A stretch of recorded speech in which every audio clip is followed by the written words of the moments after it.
Hey guys, Sean here with Firebox, and we thought it was time that we talked about the compact track loader and the Firebox all in the same video. This is gonna be a long video, and we're actually not even gonna edit this video.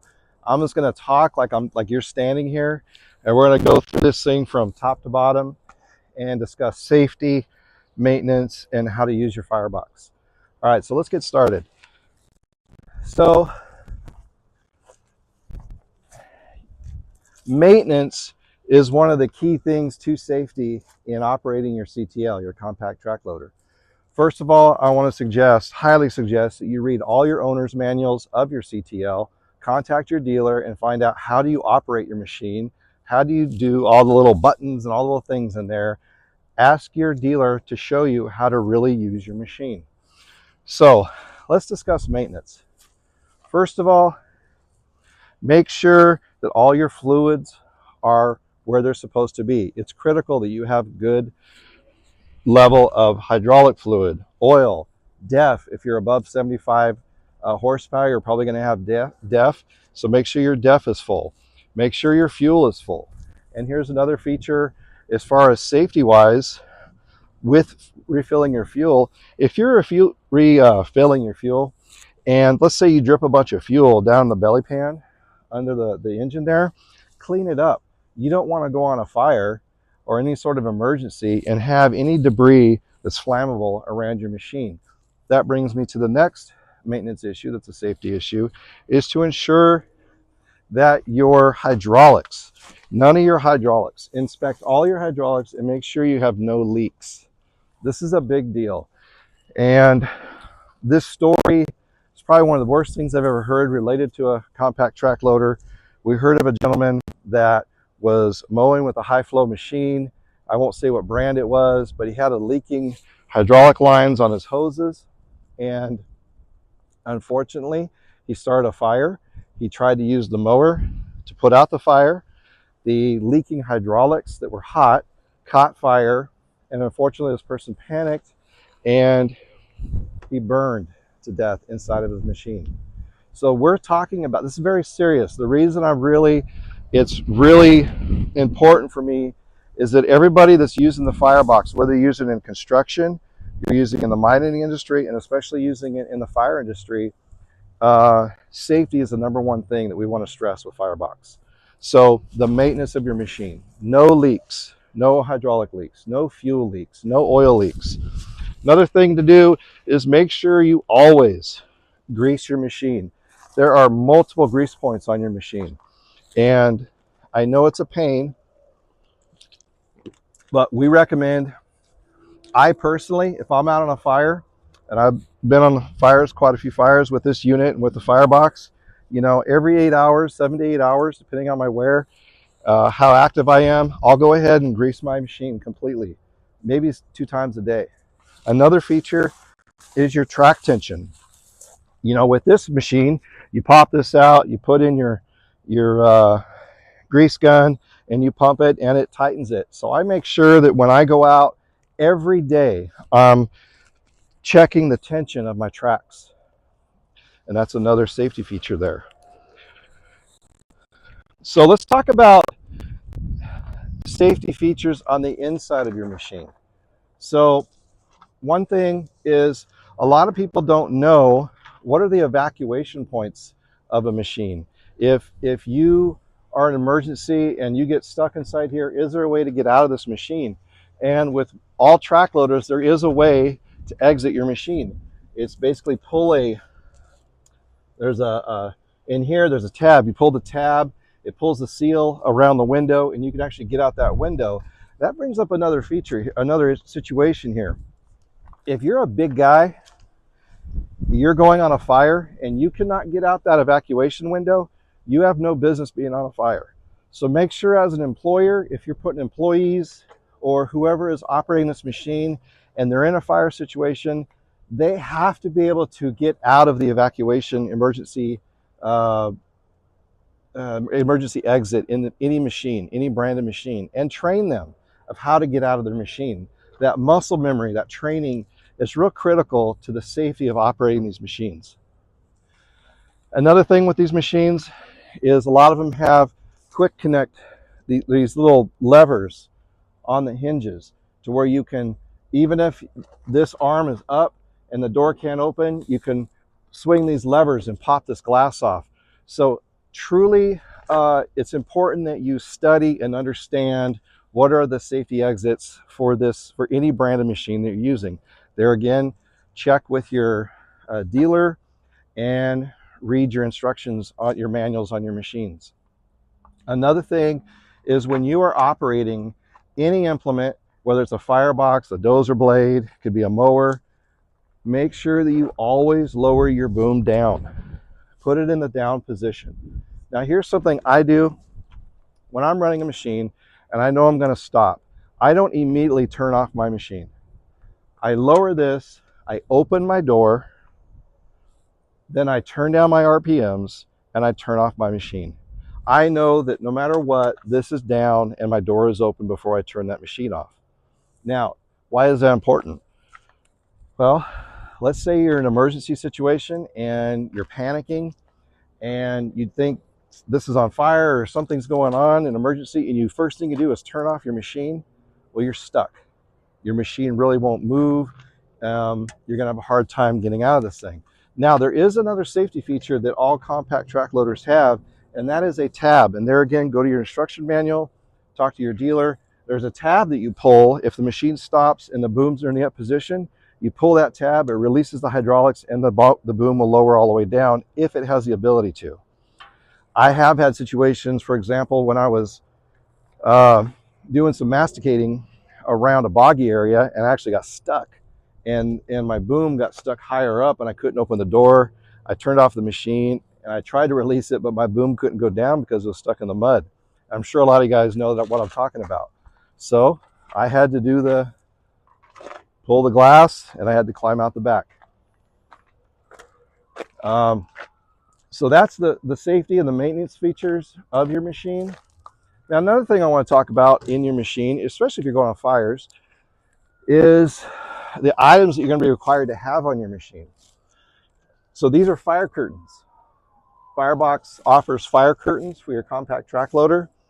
You're also, if you go on a fire, you're going to be required to have a fire extinguisher inside your cab, as well as a shovel and a Pulaski. Okay, so now we're going to talk about the Firebox. One other thing. So I had a dealer, he was down in Texas and he was selling the Firebox and they had a bunch of fires down there and they asked him to come to a fire. And I said, hey, you better have all your PPE gear. He said, oh, this is Texas, they don't worry about that. Well, he went to the fire and first thing they asked is, A, where's your fire card? And B, where is your PPE gear? He didn't have it. So here we have just a sample of the things you're required to have when you go on a fire. Whether it's with a Forest Service, CAL FIRE, you're going to have you got to have a radio, okay? You got to have your fire shelter. You've got to have your unmatched shirts and pants, your helmet with your goggles and lights, and U.S. Forest Service, CAL FIRE approved boots. Your gloves, you have to have U.S. Forest Service and CAL FIRE approved gloves when you go in here. You have to have all this equipment to have inside of your machine at all times. So if you're going to show up at a fire, you need to have all your PPE equipment. You need to have your fire curtains installed, your fire extinguisher, your shovel, and so forth. Another thing, I've been on a lot of fires recently, and this area is perfect for throwing an ice chest in. It's been critical. On one fire, I think we did like 20 hours straight. And so I had a little ice chest in here, strapped it down. I had my water, food, and I was able to eat while I was doing my thing. So it really worked out well.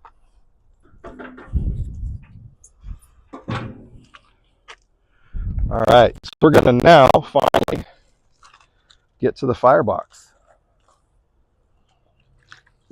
So come on over here with the video. The Firebox attaches to the quick attach plate, which is on the inside here. And I really want to discuss this. We've had two situations where customers did not have their mounting plate of their compact track loader hooked up to their quick attach plate on the Firebox. Now this is critical. Now, I have done this before. I owned a company, we had masticators, and it was very easy to put on a masticator, think you had it mounted on there properly, and I'd drive off, do my thing, and it would pop off because I didn't take the time to make sure it was locked. So this is back to that muscle memory, that training. Make sure when I'm going out, I hook up my Firebox, I raise it up in the air, and I look and see that both pins are in the locked position. I never go anywhere with my Firebox unless I verify that it is, I know for a fact that it is locked on. Another feature is I don't recommend going on fires if you don't have an automatic locking device for your quick attach plate. A lot of your skid steers and compact track loaders have hand levers. That would be fine for a construction scenario, mining, those types of things. But if you're going on a fire, you need to have the quick attach automatic. The reason for that is if you ever get in a situation, and let's say a limb gets hung up, something, and you get stuck and you have to separate from this box here, you can simply hit your quick attach disconnect. It'll disconnect for you. And if it's an emergency, you don't even have to disconnect these. Your hydraulics are turned off. Pull away from this thing and go. Get away from it if you're in a real emergency. But it is very important. Always make sure that your locks are fully locked on your mounting plate. Okay, now we're going to discuss the design of Firebox. So I've had a lot of people tell me that thing looks really cool. And I have to admit it is a pretty cool design, but it has a purpose. It's not designed this way just to be pretty. What's critical about the Firebox, what's part of the patent as well, is that a third of the weight is behind the mounting plate. You notice the tank goes over the tracks. So this whole thing, all the way through, is one tank. It's not separated. And it does have baffles on the inside. The water doesn't slosh back and forth. So the purpose of this weight being mounted behind the mounting plate is it makes it very stable. I would rather take a Firebox full of water on steep terrain than go on, take a bucket, an empty bucket. The Firebox is much more stable. So let's start with the features of the Firebox. So every Firebox is operated by standard flow. It does not take high flow. And right here,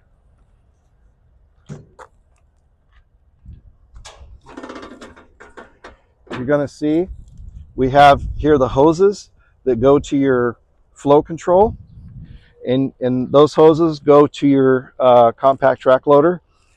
Now this goes back to you knowing the machine that you're operating. All these CTLs have a different way of turning on, activating their standard flow or their high flow. Now, you do not want to use high flow on this, only standard flow. I recently had a dealer that went to a demo, and the customer had a brand new Takuchi TL12, and great machines. And the problem was the new owner didn't know how to operate, how to turn things on and off. And the machine was set up to run high flow, not auxiliary or the standard auxiliary flow. So they went to do the demo and they hooked it up, and the Firebox just kind of peed out. It barely did anything. And so the potential customer there that's going to buy a box, he's like, okay, this thing's garbage. It doesn't work very well. Well, the truth was the salesman and the owner did not know how to operate their machine. And unfortunately, this reflected on the Firebox. Now, I have thousands of hours operating these machines. I'm such a geek, I'll watch YouTube videos on how all these machines operate. So do your homework. You have to understand, if you're going to sell, this is for salesmen and dealers out there, if you're going to sell a Firebox, you need to know this as well as you know this. And that's very, very important.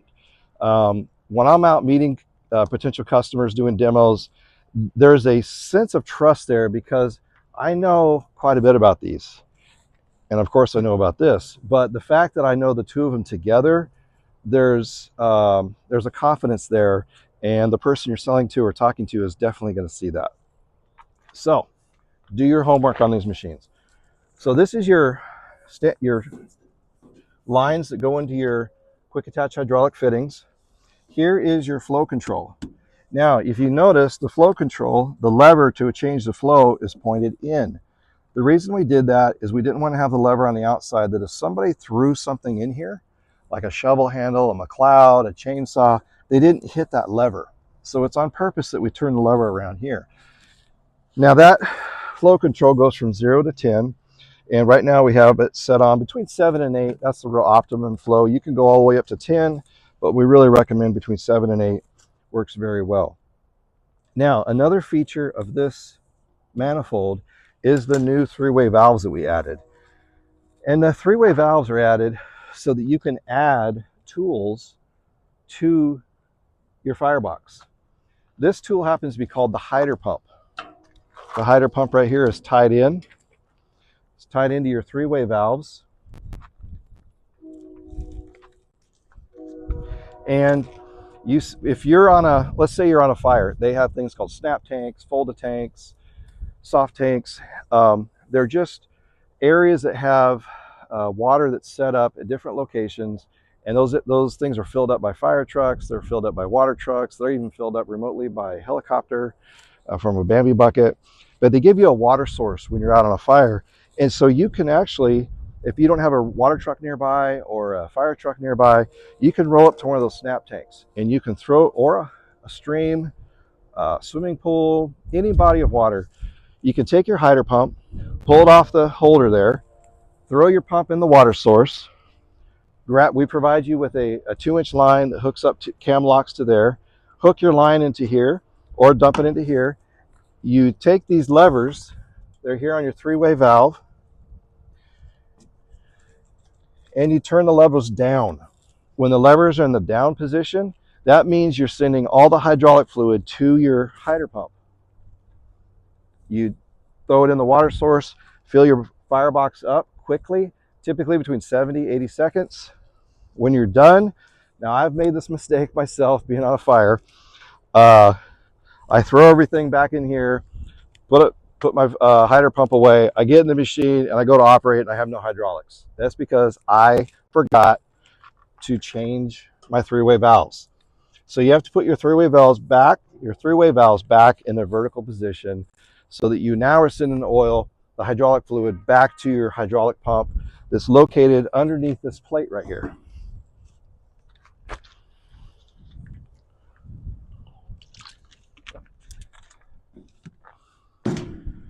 Now the pump, you simply loosen these bolts. The pump sits right here. It has a bracket that holds it.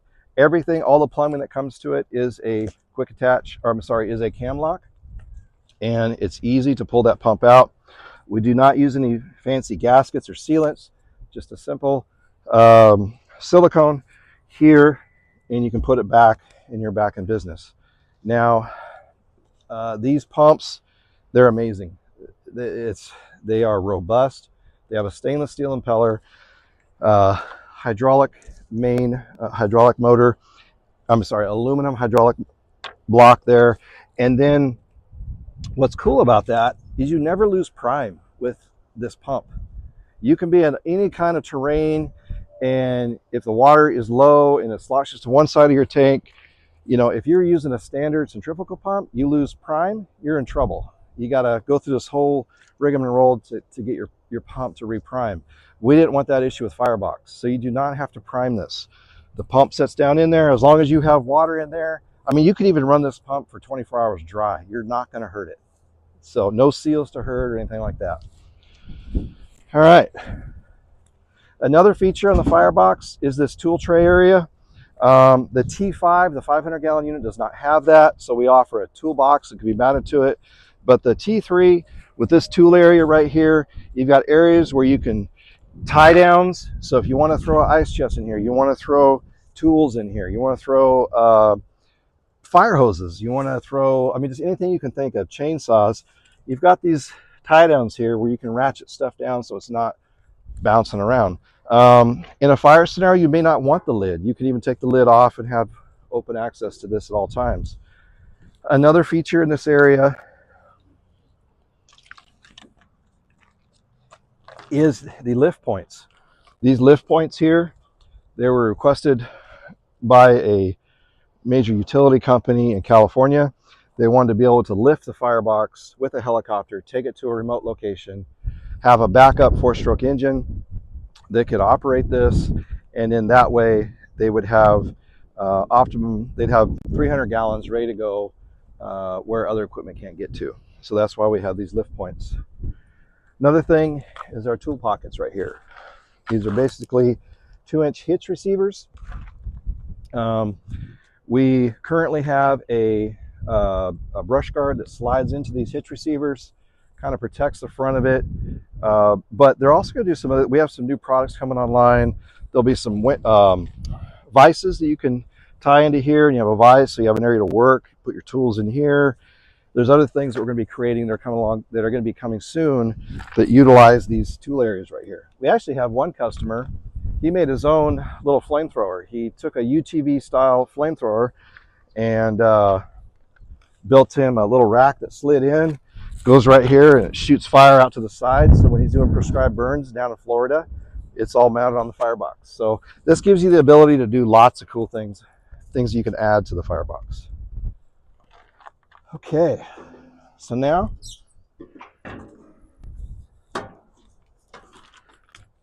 you know what? This just reminded me of something I forgot to talk about. Always know where your hydraulic hoses are. So on every brand of machine, there's these hooks, and these hooks hold your hydraulic lines. And do not operate your CTL with your Firebox without having your hydraulic lines retained in these metal retainers here for your hydraulic hoses. The reason is if you're going to go out on a fire, I mean, gosh, even if you're on a construction site, because you can get hot hydraulic fluid in someone's eyes, but even worse, you could be spraying hot hydraulic fluid in a fire situation. If you're not watching these lines and something happens and it gets pinched in here, and you could spray hot hydraulic fluid all over the place, and it'd be really dangerous. So when I'm operating the Firebox, doesn't matter how many hours I have on this thing, I am constantly, when I'm fighting fire, if I'm doing dust control, it doesn't matter, hydroseeding, while I'm looking at what I'm doing with the Firebox, I am always looking at my hoses, making sure my hoses are safe. Okay, so now we're going to discuss the 4 different ports. So the 2 1.5-inch lines in the front, these are the 2 lines that actually have water. They're tied into the pump, and so they spray. You can spray both of them at the same time. You can spray one or the other. You can also turn. This works great. Like if you're, say they cut a dozer line, and how about a mobile attack? If you're doing a mobile attack, you go in the black and you're running right along the edge of that fire in the grass along the black there. You turn this sideways and it works amazing, laying a water line right there and putting out the fire on a mobile attack. You can also hook fire hoses. So with your different nozzles, all these nozzles fit on the front here. They're all interchangeable. And I can take off this nozzle, that nozzle, any one of these nozzles, and I can hook a fire hose right to this. An 1.5-inch fire hose or a 3/4 inch, like a mop-up hose. We have the adapter here for the 3/4 inch. Now the nozzles that come with the Firebox, you're going to have your smoothbore nozzle from 1.5 inch down to 1/2 inch. You're going to have an 1.5 inch fan to a jet stream, and I believe this one's close to about 30 gallons per minute. This one right here is about 8 gallons per minute, and it does a fan spray to a straight stream spray as well. Now you might wonder, what is this for? So this is actually for your hose reel. So here we have the Firebox hose reel. You got 100 feet of fire hose tied in, and it's actually mounted. You see here, it's mounted to your lid. So you can, if you want to remove this, the great thing about it is disconnect from that port, remove 4 nuts. You can take this off, and now this is open. Leave your mounting nuts in place. And you want to put it back on, throw it back on, throw your 4 bolts on there. So maybe you've been out doing things with this side. So what you do is you basically take this line, remove this from here, hook it up. Now I have water going to my 1-inch hose. Now this is the hose reel comes with a 100-foot 1-inch hose with a 1-inch fan to straight stream nozzle, and you activate this from inside the machine just like you do your 2 front nozzles.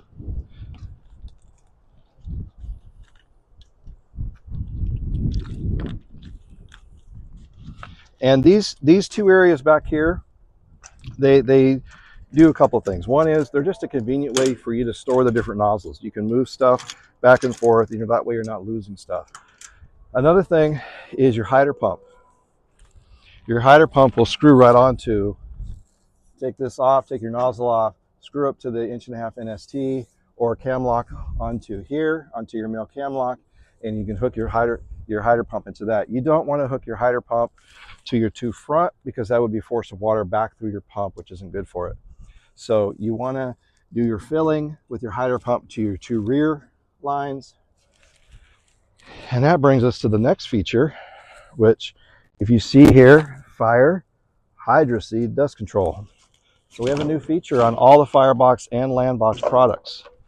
We used to have a big valve system that hooked up here, and it works very well. We've got quite a few of them out there, but we've kind of simplified it. You see inside here, there's a 3-way valve. It's right here. And that valve, there's one on each side of the front nozzles. And that valve, you can turn off the water to here and send the water back into your tank. The reason we did that is that's how you do hydroseeding and hydromulching. So basically, you fill this with water. You make sure that your 2 ports that go to these nozzles are closed on the inside. You turn on your hydraulics from inside your machine, and that'll start pumping water, and it'll rotate. The water is just basically turning over, and it's going to turn over. It's 250 gallons a minute, so you're constantly turning over 250 gallons at a time per minute. You slowly pour in your pellet form hydromulch, hydroseed. You cannot use the bales of hydroseed. The fibers are just way too long. This new technology, it's really a neat thing. This new pellets, we use a product called Edge, but you can use any brand of pellet. You pour the pellets in, allow everything to mix. Now, that brings up another point is what other types of things can you mix in your Firebox? Well, you've got water, you can mix foam, you can mix fire retardant like Phosgene and other products that are out there. You can mix weed killer, herbicides, pesticides. You can say you want to add a dye to your weed control. You can add your dye to it and mix it. So you can mix everything with this simple 3-way valve that's on each side. Now, you want to make sure that with your mixing valves, just disconnect the line here.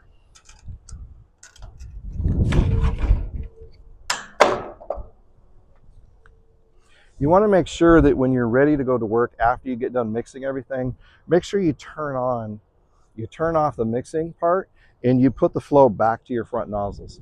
You do not, this brings out actually a good point. I always make sure that when I'm ready to go out, say if I'm going on a fire or something like that, I always test my front nozzles. I just give them a quick squirt and I know everything's working properly. I don't want to go into the black and I got to go into some area where I got to deal with a fire situation. And so I remember, oh crap, I forgot to open my valves and close the mixing part. So always make sure that you have your 3-way valve in the right position. So you're going to want to mix, as I said before, this is an open tank all the way through. A lot of people think these are separate tanks the way it's designed, but it's not. It's actually one tank all the way through. When you're adding your products like Phos-Check, when you're adding hydroseed, hydromulch, those types of things, I always add a little bit to each side as I'm going while it's mixing. And that just makes sure everything gets mixed up faster. And we typically, with the pellet form, you're looking at around 150 pound bag per about 100 gallons of water in the Firebox. And then the ratios, the water ratios for your Phos-Check, you'll have to get with the manufacturer on that, and other retardants that are out there. So it's just a simple plastic lid. Don't fight it. I fight it all the time. Throw it on there and you're ready to go. So the way this is set up right now, you know that from inside that machine, I can operate either the hose reel, or I can operate the front nozzle. I can even operate both of them at the same time. So I could have a guy pull this hose out 100 feet. He could be handling stuff over here while I'm spraying stuff kind of along over here, as long as we're tethered and we know, where everybody is concerning this hose.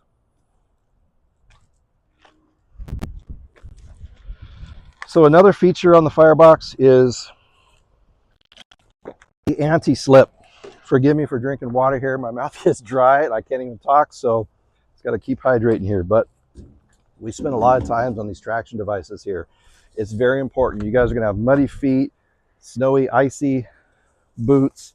So we always say 3 points of contact. 1, 2, and my foot on here. Go up, lift, step on these very aggressive traction devices that we have here.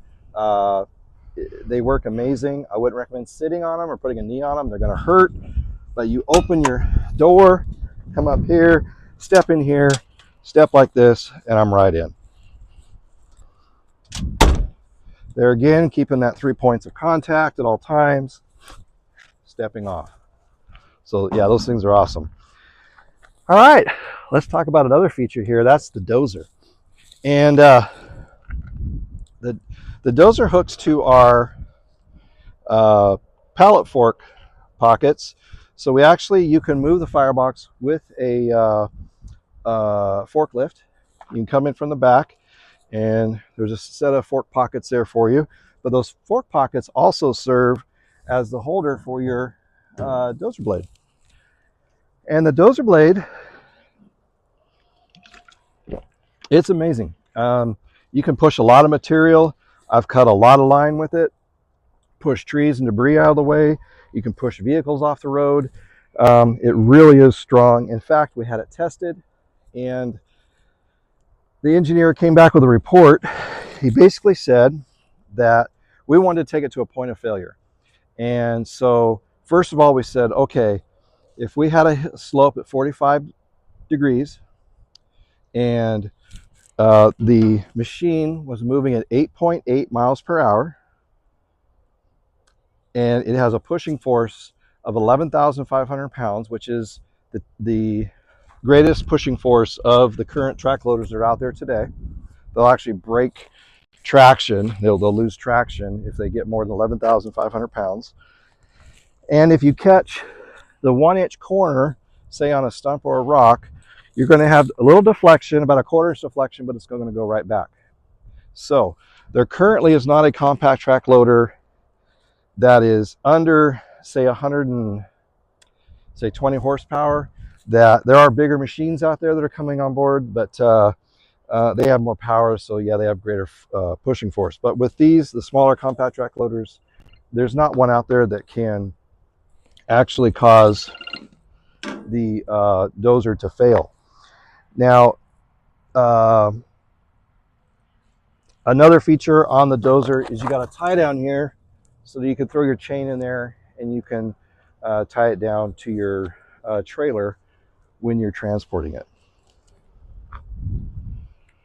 So we'll move over here to the Firebox.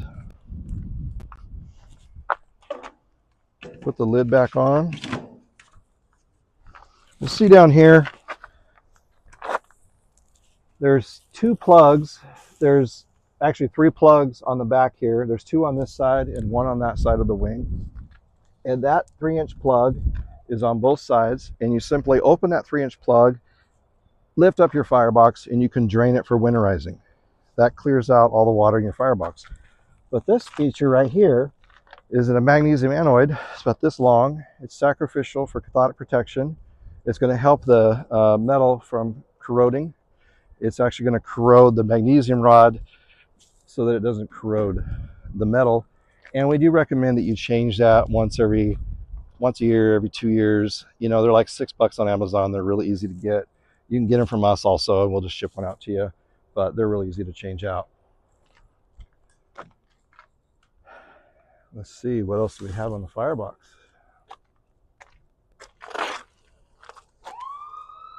So, we've discussed maintenance and safety with your machine. We've discussed a lot of the features with your Firebox. We do have new things coming out. It seems like every week we have a new product coming online, and we're going to be adding them to the story of how to use them with the Firebox.